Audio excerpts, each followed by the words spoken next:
Hello mga kamaster, for today's video mga kamaster, dahil ang atong inasal mga kamaster ha, o sa baboy o tulo ka bisayang manok mga kamaster ha.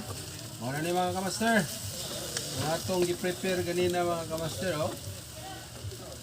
So ito'y ganahan magpalitson mga kamaster o sa baboy mga kamaster ha. Luto naman ang kanding, ito na ipawahi, hindi man idugay maluto. Dito'y ganahan magpalitson mga kamaster. Dirahan nyo ubos nga alagad mga kamaster. Andam tagad na pag assist nyo mga kamaster.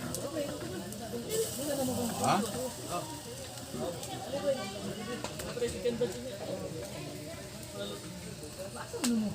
Maayong pagkahigot mga kamaster. Madahag gihapon oh. Tuyo ka mga gihapon iya ha.